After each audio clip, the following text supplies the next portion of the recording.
Salut YouTube, bienvenue sur ce nouvel épisode fantastique de Hop de Van. Alors ici on est à Turenne, on n'est pas loin de là où je t'avais laissé la dernière fois. Et on va aller visiter un peu le vieux village de Turenne. Et puis on va enchaîner sur Martel, parce que apparemment j'ai eu l'info qu'il y a un marché de Noël à Martel. Et puis Rocamadour, donc suis bien la vidéo jusqu'au bout. Ici c'est un ancien petit village très sympa avec un château sur le dessus. Et c'est assez chouette pour les promenades, tu as des aires de pique-nique. Et ce qui est franchement assez agréable, c'est que tu as des parkings tout autour de la ville qui sont gratuits. Et ça arrive pas tous les jours, donc c'est chouette, il faut en profiter. Et ce qu'il y a aussi, c'est que c'est assez bien fait, donc tu sors du parking, tu te diriges vers le centre de la ville, et là tu as tout un tour qui est fléché, qui te dirige vers le château et qui te redescend par un autre côté. Donc comme ça tu as une visite guidée avec 10 points assez particuliers à voir. La gargouille, breuvage et ripaille. Voilà, tu peux pas te tromper. Hein. Dommage que c'est fermé. Ça aurait été bien été ripaillé un peu, mais... Évidemment, c'est pas trop la saison, quoi. Ici, on est au mois de décembre. Il y a certains endroits qui sont fermés, c'est normal. Les commerçants, ils ont aussi droit à des vacances. Voilà, on a vraiment une belle vue ici sur la Dordogne. On peut voir même en hiver, c'est quand même une belle région. Il y a surtout plein de bonnes choses à boire et à manger par ici.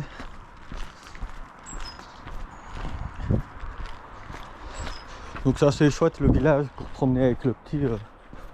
Voilà, il est même pas en laisse, il dérange personne. Alors je me suis pas renseigné de savoir si ici à Turenne on pouvait visiter le château.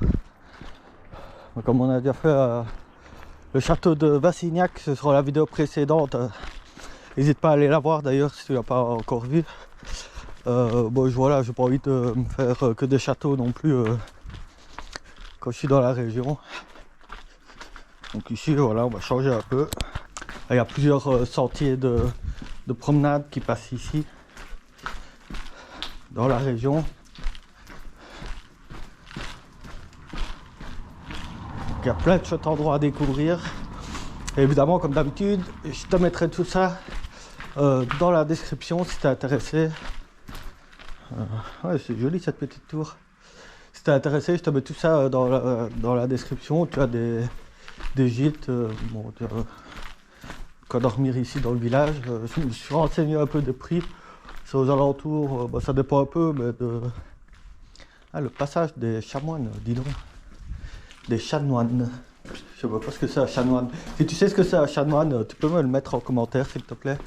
J'ai aucune idée de ce que c'est. Et ouais, les prix, c'est environ 150 € la nuit. Dans un gîte assez classieux. Voilà. Allez, vas-y mon petit, n'aie pas peur. Si tu as envie de te faire plaisir, n'hésite pas. Et au château de Vassignac, où j'ai été pour la vidéo précédente, là on était sur 200 €, mais avec la visite du château comprise dans le prix. Et avec le petit déjeuner offert, donc c'est quand même assez intéressant. C'est pas beaucoup plus cher qu'une chambre dans un gîte au final. Et là tu dors dans un château, mais réserve quand même bien à l'avance parce qu'il n'y a que 3 chambres, donc voilà, il faut s'y prendre assez tôt. Ah génial, un copain à Gustave. Alors lui c'est 310D. Je sais pas trop de quelle année il est.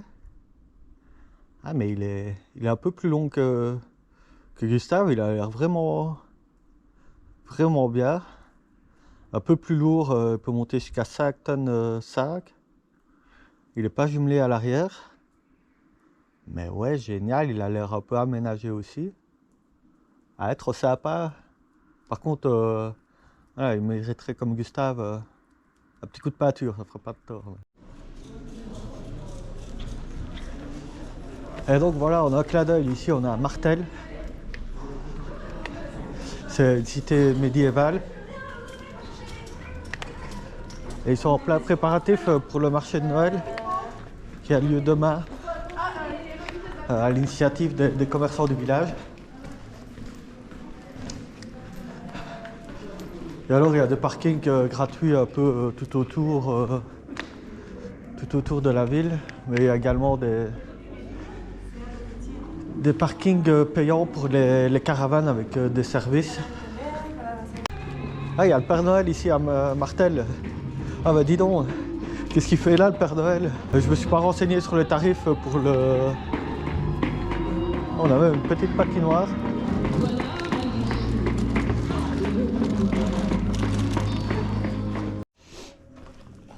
Alors c'est intéressant, c'est assez joli Martel, parce que tu as toutes des boutiques entre guillemets un peu modernes. Et aussi beaucoup de producteurs locaux, mais dans des vieilles maisons moyenâgeuses. Donc ouais, c'est assez atypique, c'est charmant comme petit village, c'est assez gros quand même par rapport à ce qu'on a pu visiter auparavant. Alors là, je suis tombé sur un dépanneur français en arrivant dans le village. Donc j'arrive et puis je ralentis à Carrefour parce que je savais pas trop bien s'il fallait que je continue tout droit ou s'il fallait que j'aille à gauche pour aller sur le parking des camping-cars. Alors le gars il sort, déjà il me dépasse mais tout juste quoi, parce que c'était limite en plein milieu du Carrefour, c'était un peu étroit. Déjà le gars il me dépasse et puis ensuite un peu plus loin il y avait un rond-point, il s'arrête, il sort de sa camionnette et il commence à m'insulter en français, vraiment un peu, pas méchant mais un peu demeuré le gars. Ah, du coup je sais pas si c'est d'ici que vient l'expression se mettre martel en tête, tu me diras dans les commentaires. T'as apprécié la petite vanne facile, trop facile. Et puis, pour savoir vraiment si ça vient d'ici, ça peut être intéressant. Hein. Il y a plein d'autres qui font des émissions sur l'origine des expressions et tout. Celle-là, je la connais pas, donc... Voilà. Pour le petit tour de Martel. Et alors, demain, ils annoncent de la pluie toute la journée à la météo demain.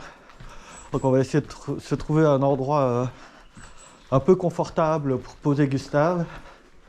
Et demain, on va faire des montages. Et voilà, on arrive à Rocamadour. Comme tu peux voir, il y a la cité ici sur ta gauche. Ça a l'air vraiment beau. Et on va... c'est jour de pluie aujourd'hui. Donc on va essayer de trouver une petite activité à faire à l'intérieur. Parce qu'ils annoncent de la pluie toute la journée. Je peux te dire, même par temps de pluie, très joli. Et il n'y a personne, donc c'est chouette. On va pouvoir profiter du village quasiment pour nous tout seuls. Et c'est un piétonnier, donc c'est parfait. On est tranquille, mais c'est vraiment très beau. Ouais, c'est vraiment magnifique. Surtout la vue, là, tu vois, tout au loin, là, t'as le château au-dessus. C'est impressionnant. Alors, en fait, il n'y a pas de saison pour venir visiter Rocamadour. Zut, je serais bien allé à l'office du tourisme, mais c'est fermé. Je regardais un peu les horaires. Alors, ça ouvre à 10h et il est 9h30. Bon, de quoi faire un petit tour dans le coin. Puis on reviendra ici pour se renseigner, pour savoir s'il y a une activité en intérieur à pouvoir faire. Je crois que c'est assez populaire comme endroit, donc je sais pas si t'es déjà venu ou pas. C'est vrai qu'on en parle dans la chanson, là, à Rocamadour. Alors c'est conseillé quand même de venir ici plus en automne ou au printemps, comme ça t'évite un peu la foule en été. Mais ouais, en toute saison, c'est super joli ici. Le café, il est à 2 €, donc c'est tranquille. Et puis le parking ici, juste à l'entrée de la cité, est payant, mais bon, faut pas trop rêver. Si tu viens en période plus estivale, il n'y aura pas de place. Donc, mais il y a des parkings un peu en périphérie, beaucoup, avec de quoi, soit des chemins pédestres, soit des navettes pour accéder ici. Alors maintenant, on va se monter les 216 marches de l'escalier des pèlerins. Et puis on va voir si on arrive vivant en haut. Alors il faut savoir que les pèlerins ici, la tradition voulait qu'ils montaient les escaliers sur les genoux en signe de dévotion. Mais franchement, c'était courageux parce que rien qu'à pied, c'est pas évident. Ah bah, comme tu vois, si tu veux faire ton petit jogging ici pour t'entraîner pour ton prochain trail. Voilà, ici on arrive au sanctuaire Notre-Dame.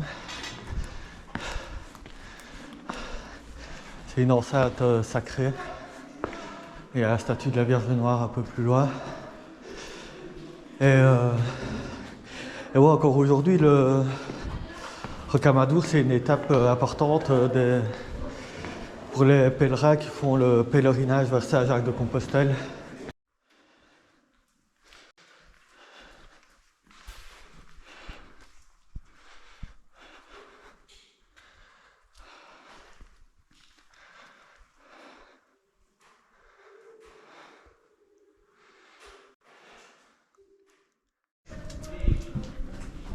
Alors, comme tu as pu voir, on a pu voir la statue de la Vierge Noire. J'ai pas trop parlé parce que c'est toujours des lieux de prière, donc c'est réservé silence. Et pour ceux qui aiment bien, il y a des messes assez régulièrement ici, au sanctuaire, encore maintenant. Donc voilà, si tu es intéressé par ça, juste on a voulu rentrer dans le sanctuaire, on peut pas avec le petit, mais ça se comprend, il y a peut-être voilà, du mobilier assez précieux, etc. Donc on ne peut pas aller partout. Et ici on se dirige vers la cité médiévale et les remparts. Il faut prendre des forces pour monter tout là-haut. Hein.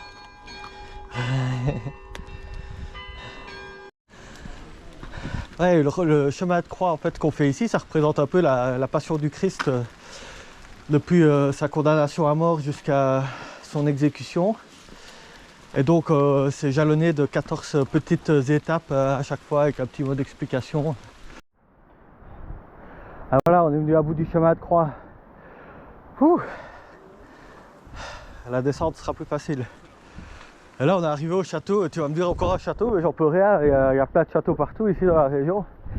Et la Dordogne c'est vraiment beau, hein. Donc tu vas un peu partout. Puis à plein, on est passé par Mont-Valent aussi, c'est très joli, il y a plein d'endroits que je pourrais te montrer avec... Voilà, je préfère que tu viennes visiter aussi par toi-même, le fait d'être sur place, etc. C'est... Ah, il y a un parking ici, grand parking. Oh. Alors tu as les remparts du 14e siècle qu'on peut visiter. Ouais, c'est quand même impressionnant hein, de voir comment c'est resté bien conservé pendant toutes ces années. Et voilà, on va clôturer la vidéo ici par l'accès au rempart de la cité médiévale. C'est 2 €, tu as un automate à tourniquet à passer. Pas très compliqué. Et depuis les remparts, tu as une vue magnifique sur la vallée. Waouh, waouh, waouh, c'est vraiment très beau. Dommage qu'il fait tout gris, mais ouais, c'est très joli. Donc si tu as apprécié la vidéo, n'hésite pas à la liker, à lâcher un petit commentaire, à partager sur tes réseaux sociaux. Et puis nous on se retrouve bientôt parce que la prochaine étape de notre séjour dans la région, on va aller sur Sarlat, voir un peu ce qu'il y a. Les locaux ils m'ont dit que c'était très bien Sarlat, mais je connais pas du tout, c'est Sarlat-la-Canéda. Et ensuite on va passer sur